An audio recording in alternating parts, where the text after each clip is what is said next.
Hello नमस्ते राम राम। मेरे YouTube channel nurture video station में फिर से आप लोग का स्वागत है। इससे पहले का जो वीडियो था उसमें हम लोगों ने महासागरीय धाराओं को प्रभावित करने वाले कारकों तथा अटलांटिक महासागर की गर्म एवं ठंडी धाराओं के साथ साथ कौन सी धाराएं उत्तरी अटलांटिक महासागर में बहती हैं और कौन सी दक्षिणी अटलांटिक महासागर में बहती हैं उनको फिगर के साथ समझ लिया था।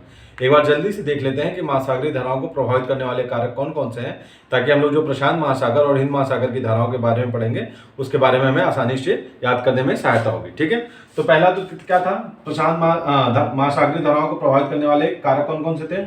एक तो पृथ्वी के परिक्रमा से संबंधित, दूसरा महासागर से संबंधित, तीसरा बाह्य कारक। ठीक है, इन तीनों में मैंने बताया था। जैसे पृथ्वी की परिक्रमा में क्या हो गया, जिस तरफ पृथ्वी अपना पश्चिम से पूर्व की तरफ घूमती है सूर्य के चारों ओर, जो जल जो है पृथ्वी की परिक्रमा का साथ देगा वो उससे विपरीत विषुवत-रेखी धाराओं की उत्पत्ति होती है। जो साथ नहीं देता उससे विषुवत-रेखी जैसे उत्तरी या दक्षिणी विषुवत-रेखी धाराओं की उत्पत्ति होती है। ठीक है, और कोरियोलिसिस बल भी काम करता है। कोरियोलिसिस बल के कारण क्या होता है, जो धाराएं रहती हैं वो उत्तरी गोलार्ध में दाएं ओर मुड़ जाती हैं और दक्षिणी गोलार्ध में बाएं ओर मुड़ जाती हैं। महासागरीय कारक में मैंने क्या बताया था, तीन चीजें हैं। तापमान हो गया, लवणता हो गया, घनत्व हो गया।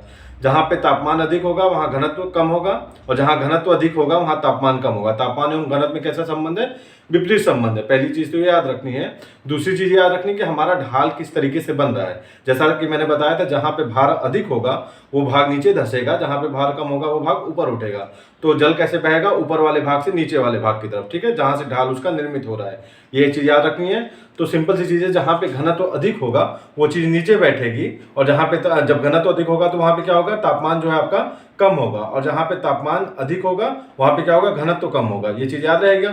ठीक है, तो जहां पे घनत्व अधिक होगा वो चीज, और जहां पे लवणता अधिक रहेगी, वो दोनों की वजह से जो भाग जलीय भाग रहेगा वो नीचे की तरफ दबेगा, और जहां पे घनत्व कम है तथा लवणता भी कम है वो भाग क्या होगा, ऊपर की ओर उठेगा। तो एक ढाल का निर्माण हो जाएगा, और जल का जो है जो महासागरीय धाराओं की उत्पत्ति हो जाएगी, और वो ऊपर वाली ढाल से नीचे वाली ढाल की तरफ बहना चालू कर देंगे। तीसरा चीज बाह्य कारक में मैंने क्या बताया था, एक तो आपका वायुदाब हो जाएगा। तीसरा जो चौथी चीज है, जो हवाएं हो जाएंगी। वायुदाब, जहां अधिक वायुदाब रहेगा वो जल को नीचे दबाएगा, जहां कम वायुदाब रहेगा वहां जल का तल ऊपर उठेगा। ढाल निर्मित हो गया, धाराओं की उत्पत्ति हो गई। ठीक है, हवाएं जो हैं, जो सनातनी हवाएं जैसे व्यापारिक पछुआ हवाएं, वो अपने साथ जल को अपने रगड़ के साथ घसीट के लेके जाएंगी और धाराओं की उत्पत्ति में सहायता करती हैं। इसके अलावा क्या था, वाष्पीकरण तथा वर्षा। जहां पे वर्षा भी अधिक हो रही है, वाष्पीकरण कम हो रहा है, वहां पे जल अधिक मात्रा में एकत्रित हो जा रहा है। उसके विपरीत दूसरी जगह पे जल कम मात्रा में एकत्रित हो जा रहा है, तो ढाल का निर्माण हो जा रहा है, और उच्च वाली ढाल से नीचे ढाल वाली की तरफ क्या होगा, धाराओं की उत्पत्ति हो जाएगी। ठीक है, इसी तरीके से हम लोग धाराओं को देख लेते हैं। तो अटलांटिक महासागर की हम लोगों ने धाराओं को देख लिया था। अब हम लोग प्रशांत महासागर की धाराओं को देखते हैं।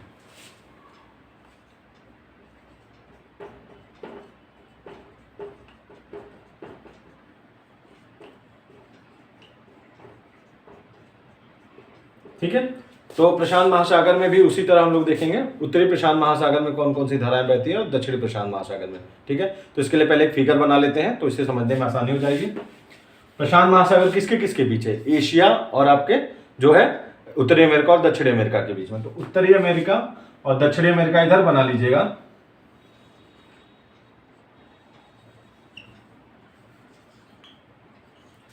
और इधर आपका एशिया वाला भाग बना लीजिएगा। ये आपका ऑस्ट्रेलिया हो जाएगा, इधर आपका इंडोनेशिया वाले कुछ द्वीप हो जाएंगे, इधर आपका ताइवान हो जाएगा, थोड़ा सा ऊपर जाएंगे तो जापान हो जाएगा। इस तरीके से आपका जो है एशिया वाला भाग रहेगा, और यहाँ से आपकी विषुवत रेखा जाएगी। इसको इस तरीके से डिवाइड कर लीजिए, ये आपका विषुवत रेखा है 0 डिग्री। ठीक है, इस तरीके से फिगर बना लीजिएगा। ये आपका दक्षिणी अमेरिका, ये आपका उत्तरी अमेरिका, ये आपका ऑस्ट्रेलिया, ये आपका इंडोनेशिया, द्वीप उसी में है इसके, जावा सुमात्रा वगैरह, ये आपका ताइवान, इसके ऊपर जापान, ये आपका अलास्का। ठीक है, इस तरीके से फिगर बना लीजिएगा तो आपको याद रहेगा। अब बस जिस तरीके से हम लोगों ने अटलांटिक महासागर में देखा था किस तरीके से धाराओं की उत्पत्ति हो रही है, उसी तरीके से हम लोग देख लेंगे प्रशांत महासागर में किस तरीके से धाराओं की उत्पत्ति हो रही है और कैसे पूरा इनका क्रम चल रहा है। तो पहले उत्तरी प्रशांत महासागर में देखते हैं। ठीक है, तो सबसे पहले क्या होगा इसमें, जिस तरीके से मैंने बताया था उत्तर दक्षिण विपरीत, ये दोनों महासागर में कॉमन है, आपका अटलांटिक महासागर में भी और प्रशांत महासागर में भी। तो उत्तरी विषुवत रेखीय धाराओं की सबसे पहले उत्पत्ति होगी।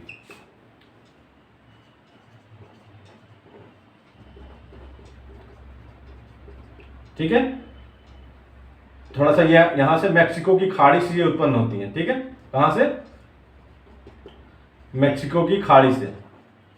एक मोटा मोटी अपना रफली इसको आइडिया बना लीजिएगा, 0 से लेके 15 से 20 डिग्री अक्षांश के बीच में ये प्रवाहित होती है। ठीक है, तो मैक्सिको की खाड़ी के पास उत्तरी विषुवत रेखीय धाराओं की उत्पत्ति होती है प्रशांत महासागर में।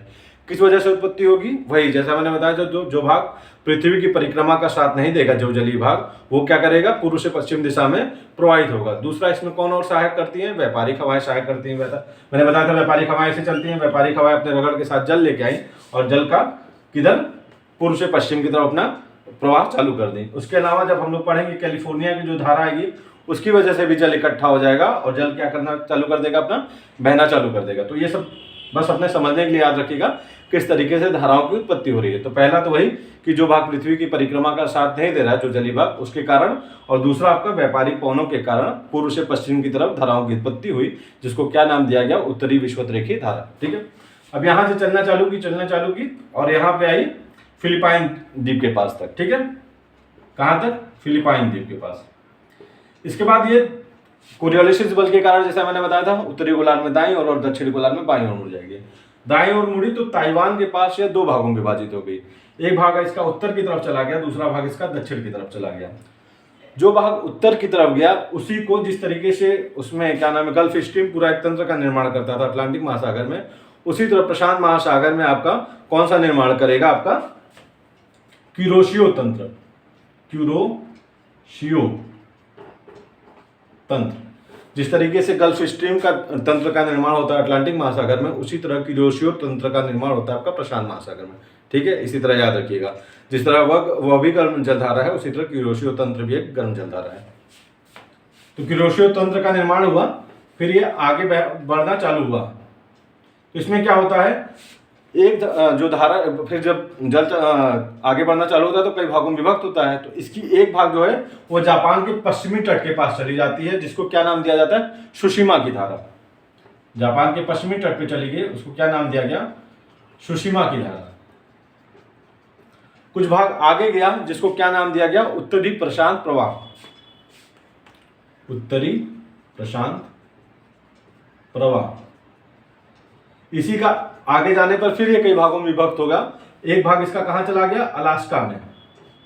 ठीक है, इसको नाम दिया गया अलास्का की धारा। एक भाग जो है उष्मा अपना खो चुका था और दक्षिण की तरफ मुड़ गया, जिसका क्या नाम हो गया? कैलिफोर्निया की जलधारा। ये कौन सी हो गई? आपकी ठंडी जलधारा हो गई। ये आ गया आपका कैलिफोर्निया की जलधारा। क्यों ठंडी हो गई? क्योंकि ये उत्तरी प्रशांत महासागर का ही वो भाग है जो अपना उष्मा खो चुका है, मतलब वो गर्म था पहले, अपना उष्मा खो के ठंडा हो चुका है, और ये आपका अमेरिका के पश्चिमी तट के सहारे, उत्तरी एवं दक्षिणी अमेरिका के पश्चिमी तट के सहारे उत्तरी अमेरिका के पश्चिमी तट के सहारे अपना प्रवाहित होता है। ठीक है, तो आपका यहां से चला उत्तरी विषुवत रेखीय धारा, यहां पे पहुंचा ताइवान के पास, तो 2 भागों में विभक्त हुआ। उसके आगे क्या चला? क्यूरोशियो तंत्र। उसके आगे फिर बढ़ा तो उत्तरी प्रशांत प्रवाह बढ़ा। इसका एक भाग अलास्का में चला गया। क्यूरोशियो तंत्र से ही एक भाग अलग होकर जापान के पश्चिमी तट के सहारे चला गया, जिसका नाम क्या हो गया? सुशिमा हो गया। जो उत्तरी प्रशांत प्रवाह था, उसी का एक भाग दक्षिण की तरफ मुड़ गया, अपना उष्मा खो चुका भाग था, जिसका नाम क्या था? कैलिफोर्निया की धारा। यह आपकी कैसी जलधारा है? ठंडी जलधारा है। अब जिस तरीके से अटलांटिक महासागर में हम लोगों ने देखा था, एक ठंडा जलधारा कहां से आ रही थी? उत्तर से दक्षिण की तरफ, उसका नाम क्या था? लेब्राडोर। इसी तरह इसमें क्या नाम है? जो ठंडी जलधारा है उसका नाम है क्यूराइल या तो ओयोशियो।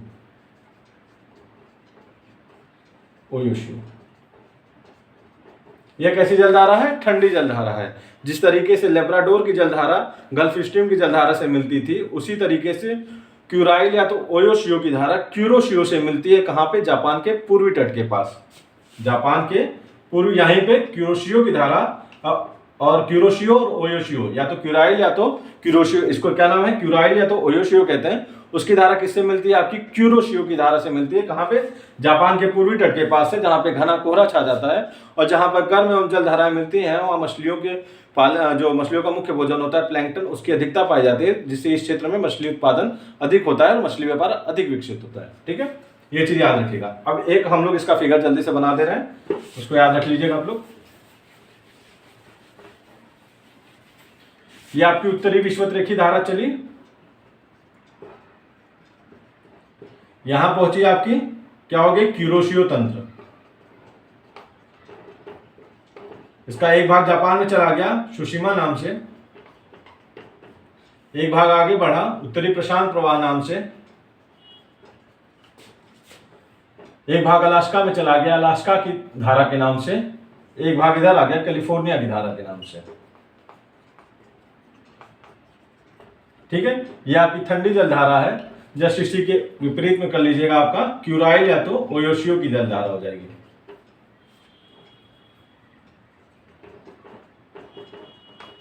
ठीक है, इसको अपना याद कर लीजिएगा। यहां से चला उत्तरी विषुवत रेखी धारा, फिर आगे बढ़ा क्यूरोशियो तंत्र, आगे बढ़ा उत्तरी प्रशांत प्रवाह, अपना जो भाग खो चुका वो कैलिफोर्निया की धारा, एक भाग अलास्का में चला गया अलास्का की धारा, और एक जो उधर से आ रहा है आपका उत्तर से दक्षिण की तरफ क्यूराइल या तो ओयोशियो की जलधारा। कैलिफोर्निया और क्यूराइल वाली ये आपकी ठंडी जलधारा है। एरो से याद रखिएगा, दोनों जस्ट एक दूसरे के विपरीत है। ठीक है, इस तरीके से अपना फिगर बना लीजिएगा। और फिर एक बार समझते हैं दक्षिण में क्या हो गया। ये उत्तर वाले भाग को छोड़ दीजिए, ये ऑस्ट्रेलिया हो गया, ये आपका दक्षिणी अमेरिका ही हो गया। ठीक है, अब यहां से दक्षिणी विषुवत रेखी धारा चलना चालू करती है। ठीक है, इसकी व्युत्पत्ति किस वजह से होगी, वही पृथ्वी का जो परिक्रमा का साथ नहीं देगा और व्यापारिक हवाओं के संयोग की वजह से दक्षिणी विषुवत रेखी धारा की उत्पत्ति होती है, जो 10 डिग्री से लेके मतलब 0 डिग्री से प्रारंभ होती है और 10 से 20 डिग्री तक इसका विस्तार होता है दक्षिण अक्षांश में। ठीक है, 0 डिग्री से लेके 10 से 20 डिग्री तक इसका जो है विस्तार होता है, और यह उत्तरी विषुवत रेखा की अपेक्षा अधिक अस्थायी होती है। ठीक है, पहली चीज। अभी आगे चलना चालू की तो कहां पे इसका ऑस्ट्रेलिया के कारण, ऑस्ट्रेलिया के तट से टकराएगी और इसके कारण अवरोध उत्पन्न होगा और ये दो भागों में विभाजित हो जाएगी। एक भाग जो है उत्तर की तरफ वाला जाके उत्तरी विषुवत रेखी धारा से मिल जाएगा, दक्षिण वाला जो रहेगा वो ऑस्ट्रेलिया के तट के सहारे प्रवाहित होना चालू हो जाएगा, जिसको क्या नाम देते हैं, पूर्वी ऑस्ट्रेलिया की धारा।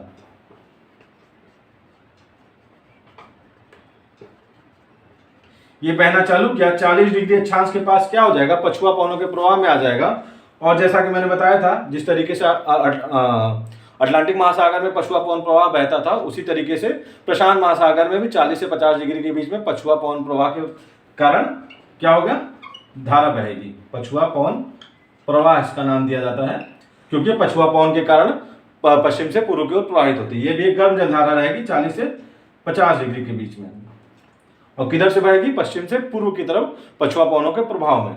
जब आगे आई तो यहाँ पे इसको दक्षिण अमेरिका तट का अवरोध मिला, जिसके कारण ये पुनः दो भागों में विभाजित हो जाएगी। एक भाग उत्तर की तरफ जाएगी, दूसरी भाग दक्षिण की तरफ जाएगी।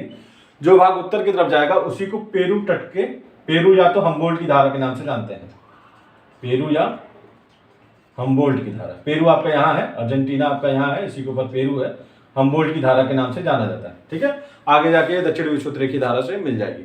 ठीक है, तो एक आपकी दक्षिण विषुवत रेखी धारा हो गई, वो आपके बाद में ऑस्ट्रेलिया से टकराई, ऑस्ट्रेलिया के तट के सहारे बही, पूर्वी ऑस्ट्रेलिया धारा के रूप में प्रवाहित हुई। 40 डिग्री अक्षांश के पास पछुआ के प्रभाव में पश्चिम से पूर्व दिशा की तरफ प्रवाहित हुई। फिर दक्षिण अमेरिका का अवरोध आया, उसके कारण दो भागों में विभाजित हुई। एक भाग उत्तर की तरफ जाएगा, दूसरा भाग दक्षिण की तरफ आएगा। जो भाग उत्तर की तरफ जाएगा उसका नाम क्या हो गया, पेरू या तो हम्बोल्ट की धारा। ये क्या है, एक ठंडी जलधारा है।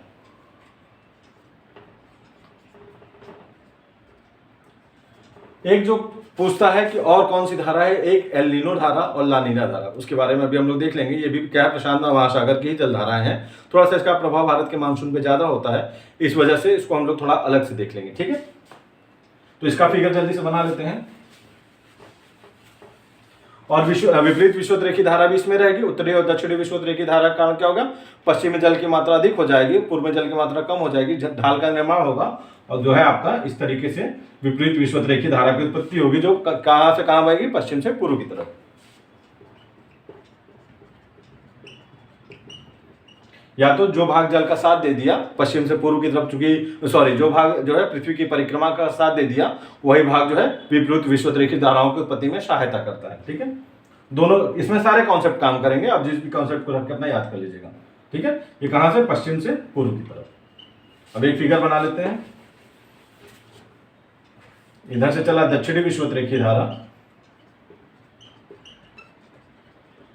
इधर आया आपका पूर्वी ऑस्ट्रेलिया की धारा,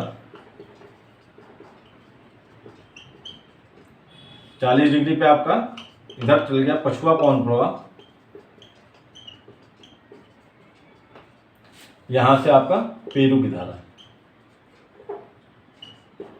पेरू या हम्बोल्ट की धारा।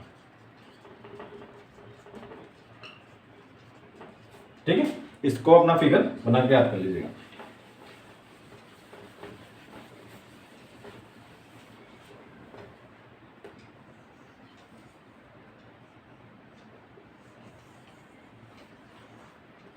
ठीक है, अब थोड़ा सा हमको समझना है एल नीनो की धारा क्या होती है। ठीक है, ये आपका 0 डिग्री है। एल नीनो की धारा के बारे में कुछ कुछ चीजें पहले जान लीजिए।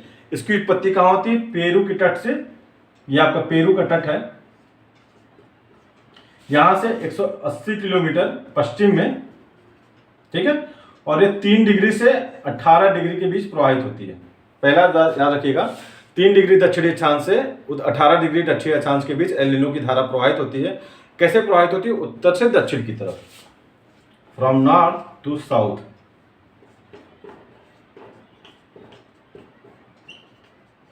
ठीक है, एल नीनो धारा कैसे प्रवाहित हो रही है? उत्तर से दक्षिण की तरफ प्रवाहित हो रही है। 3 डिग्री से 10 डिग्री दक्षिणी अक्षांश के मध्य प्रवाहित हो रही है। और कहां प्रवाहित हो रही है? पेरू से 180 किलोमीटर पश्चिम में प्रवाहित होती है। ये इसका फैक्ट है, ये याद रखिएगा। इस धारा की उत्पत्ति कैसे होती है? कभी कभी क्या होता है, शरत काल में जो होता है, जो विपरीत विषुवत-रेखीय धारा है वो दक्षिण की तरफ सरक आती है। जो विपरीत विषुवत-रेखीय धारा है, इनका जो खिसकाव जिस तरीके से मौसम में परिवर्तन होता रहता है, जिस तरीके से सूर्य उत्तरी गोलार्ध और दक्षिणी गोलार्ध में जाता रहता है, उसी तरीके से इनकी स्थिति में भी परिवर्तन होता रहता है। ठीक है, तो दक्षिणी जब शीत ऋतु रहती है या तो शरत काल रहता है दिसंबर के आसपास, तो क्या होता है, विपरीत विषुवत-रेखीय धारा दक्षिण की तरफ खिसक आती है।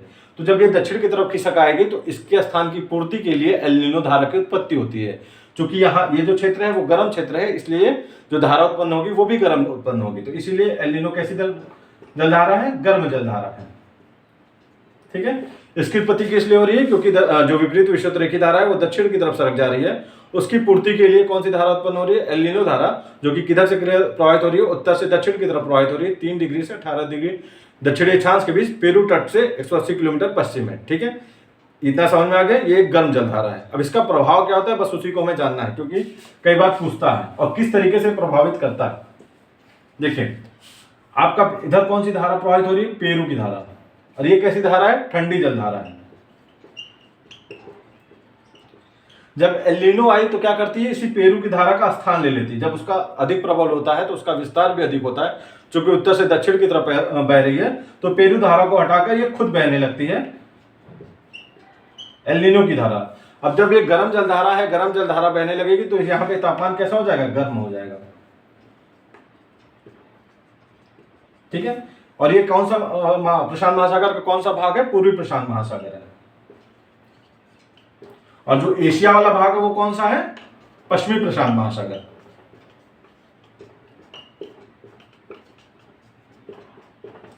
अब ये भारत के मानसून को किस तरीके से प्रभावित करता है, तो उसके पहले थोड़ा सा मानसून को समझ लीजिए, किस तरीके से मानसून की उत्पत्ति होती है। ठीक है, पहले तो ग्रीष्म ऋतु में क्या होगा, जैसा कि मैंने बताया था, ये आपका इंडिया है, इसके नीचे क्या है? ये जलीय क्षेत्र है पूरा, और ये आपका स्थलीय क्षेत्र है। ये स्थलीय है, ये आपका जलीय क्षेत्र है। शीत ऋतु में क्या होगा? जैसा कि मैंने बताया था, हवाएं कहां से बहती हैं? हवा के बारे में याद रखिएगा, उच्च वायुदाब से निम्न वायुदाब की तरफ। तापमान जिस तरीके से प्रभावित करेगा उस हिसाब से वायुदाब में परिवर्तन होगा, उस हिसाब से हवाओं के दिशा में भी परिवर्तन होता है। ये चीज याद रखिएगा, जो मैंने बताया था वायुदाब के पेटियों और जिस तरीके से वायु बहती है उसमें, उसी तरीके से याद रखिएगा। जब शीत ऋतु है, शीत ऋतु में क्या हो गया? स्थल जल्दी से ठंडा हो जाएगा। जब जल्दी से ठंडा हो जाएगा तो क्या हो जाएगा? इसका तापमान क्या हो जाएगा? कम हो जाएगा। और जब तापमान कम है तो क्या हो जाएगा? वायुदाब आपका अधिक हो जाएगा। मैंने बताया था तापमान और वायु दाब में विपरीत संबंध है। जब तापमान क्यों विपरीत संबंध है? जब तापमान अधिक होता है वायु गर्म होती है, गर्म होकर फैलेगी और फैलेगी तो ऊपर उठेगी, तो वायु का जो घनत्व या तो सघनता वहां रही नहीं तो वायु दाब कम हो गया। इसके विपरीत जब तापमान कम है तो क्या होगा? वायु वहीं बैठी रहेगी, वायु की सघनता अधिक रहेगी और वायु दाब भी अधिक रहेगा। ठीक है, इसी कॉन्सेप्ट को याद रखना है। क्योंकि तापमान कम है तो वायु की सघनता अधिक है, वायु वहां बैठी हुई है तो वायु दाब क्या हो गया? आपका अधिक हो गया। इसके विपरीत जलीय क्षेत्र में क्या होगा? उस समय दक्षिणी गोलार्ध में क्या होता है? आपका ग्रीष्म ऋतु रहती है। जिस समय उत्तरी गोलार्ध में शीत ऋतु रहती है उसी समय दक्षिणी गोलार्ध में क्या रहेगी? ग्रीष्म ऋतु रहेगी। और ये जो जलीय भाग है वो क्या रहेगा? गर्म रहेगा, तो यहाँ का तापमान भी अधिक रहेगा और वायुदाब कम होगा। तो हवाएं कैसे बहेंगी? उच्च वायुदाब से निम्न वायुदाब की तरफ, अर्थात उत्तर पूर्व से दक्षिण पश्चिम की तरफ।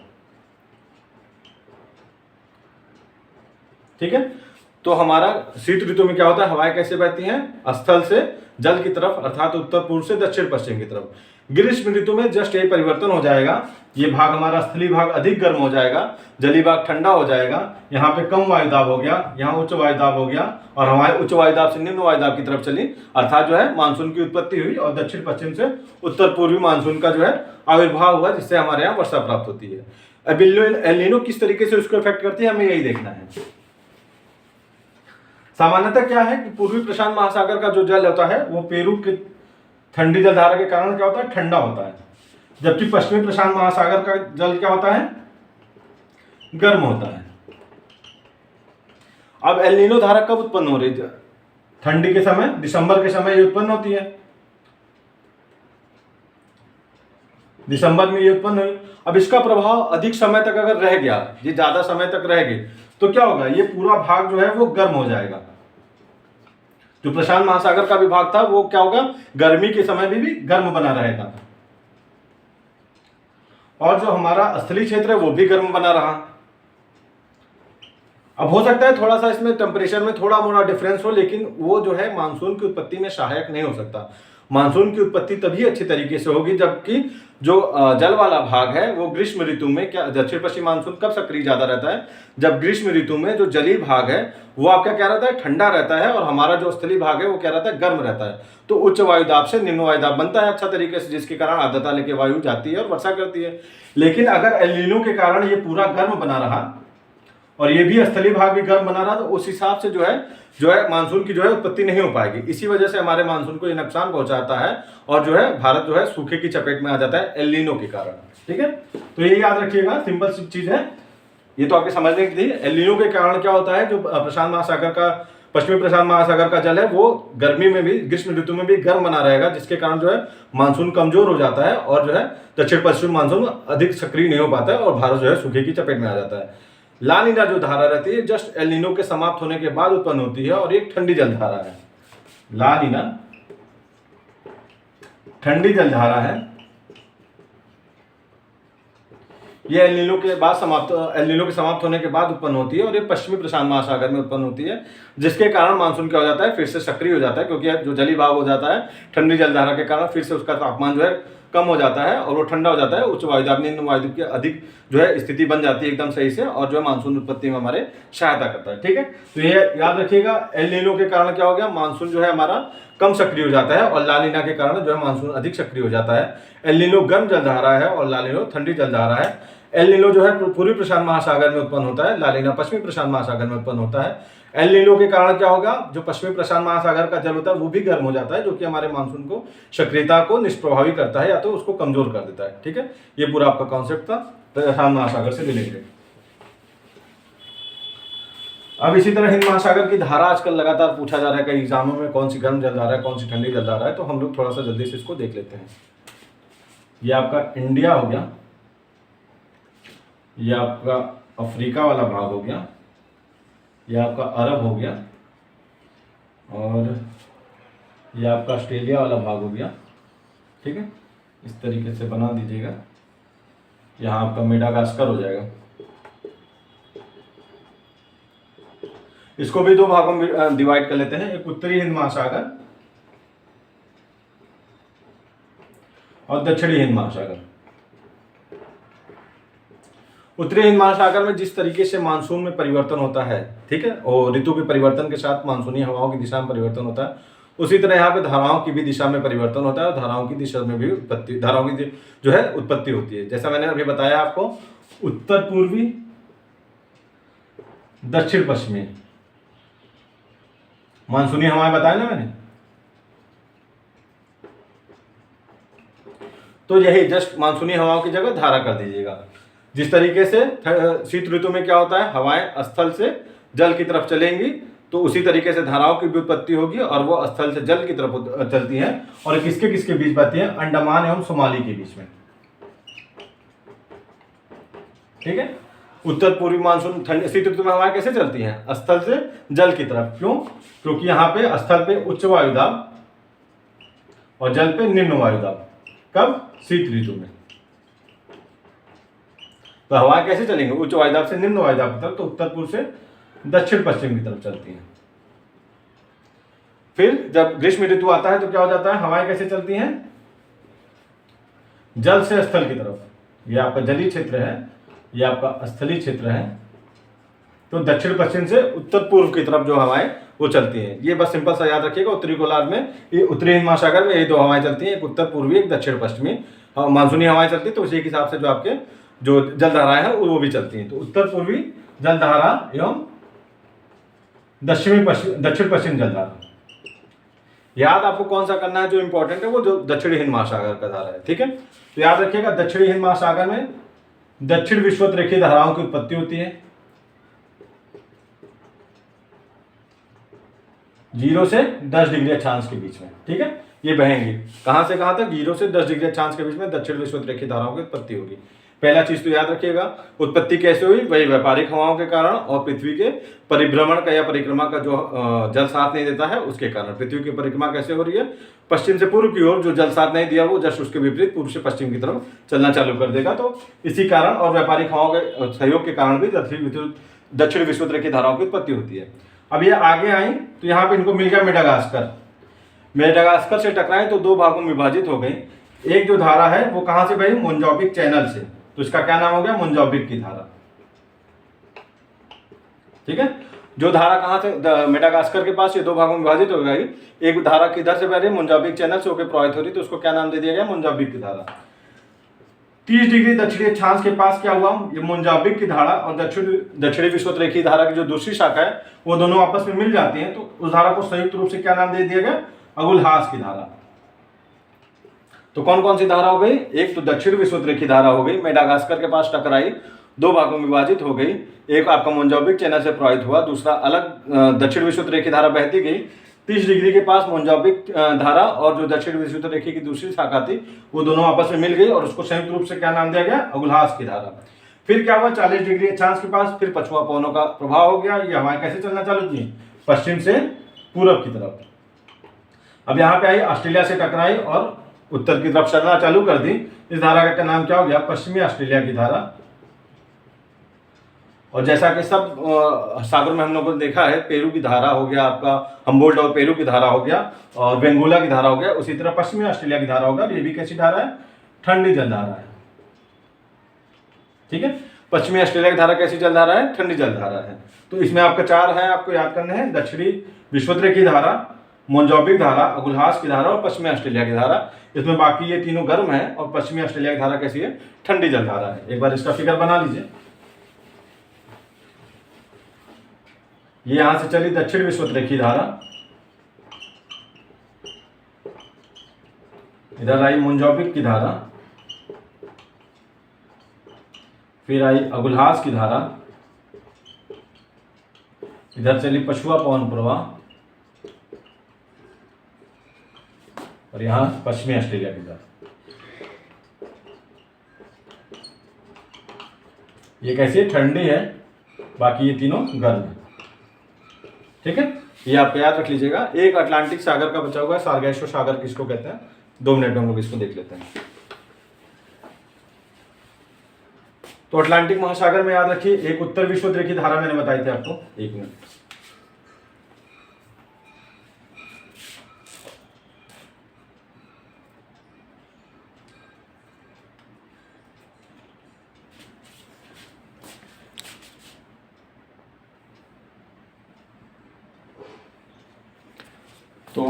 अटलांटिक महासागर में मैंने आपको बताया था क्या था, एक मिनट, चलो भाई एक मिनट, ठीक है। तो अटलांटिक महासागर में मैंने क्या बताया था, एक आपकी उत्तरी विषुवत-रेखीय धारा है, दूसरी आपकी गल्फ स्ट्रीम की धारा है,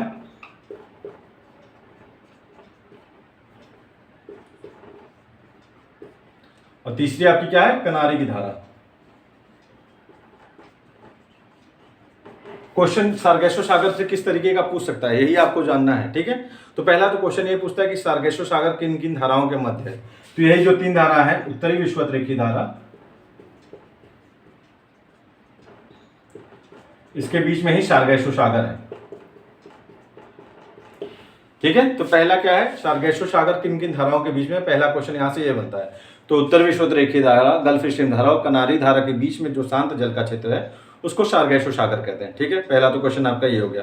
दूसरा क्वेश्चन पूछता है कितने कितने अक्षांश के बीच और कितने देशांतर के बीच स्थित है। तो 20 से 40 डिग्री उत्तरी अक्षांश एवं 35 से 75 डिग्री पश्चिमी देशांतर के मध्य स्थित है, ठीक है। 20 से 40 डिग्री उत्तरी अक्षांश एवं 35 से 75 डिग्री पश्चिमी देशांतर के मध्य स्थित है। तीसरी चीज क्या पूछता है कि इसकी लवणता कितनी है। तो इसकी लवणता लगभग 37% है। लवणता इसकी इतनी अधिक है क्यों, चूंकि ये बंद सागर है, ठीक है।